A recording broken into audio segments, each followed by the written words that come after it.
Because you cannot host the spirit being without also possessing the same power that they possess in order to resist their influence and their surroundings power. You understand? You cannot stay with where power is and then you don't have it. You awaken, you just fall down. You know, when we lift the hands, people fall down. Why are they falling down? They are falling under the anointing, under the supernatural power, because the power that they are meeting is higher than theirs. But he's meeting these three men, this is spiritual being. He's not falling down. He's not being shaken like you guys will start manifesting. That tells you that his level of the supernatural power, the divine power that he possesses, was high. You see that? I wanted you to notice that. All right. You see that? They agreed. All right. They said, do as you have said. So Abraham ran back to the tent and said to Sarah, hurry, get 3 large measures of your best flour, knead it into dough, and bake some bread. Verse 7, then Abraham ran out to the head and chose a tender calf and gave it to his servant, who quickly prepared it. When the food was ready, Abraham took some yogurt and milk and roasted meat, and he served it to the men. As they ate, Abraham waited on them in the shade of the trees. So, if you see very well, you find that the time they spent with Abraham did not manifest. Abraham did not fall under the anointing. Abraham was calm.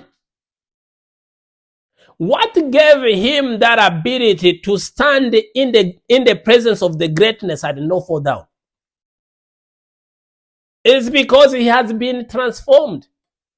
It's because he had already begun to access the supernatural power that he is supposed to operate in. He's meeting the Lord, but he's not shaking, he's not manifesting. But you, if the Lord comes by, you hit the ground. Why? Because you haven't allowed your being to be introduced to the supernatural power, where now you become who you really are.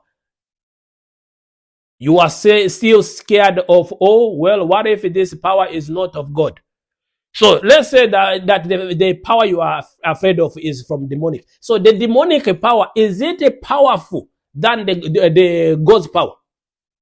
You see where things are not balancing? You are scared of the power of the enemy while you are calling yourself a child of God. How does that make sense? Anybody you see exercising power, you label that immediately. That's demonic. That is Satanism. Okay. How did you know that is Satanism, since we don't see power on you? You know, fear makes us call the things of God evil. The same way, the old days they called Jesus that is being powered by the darkness. And this is still happening today.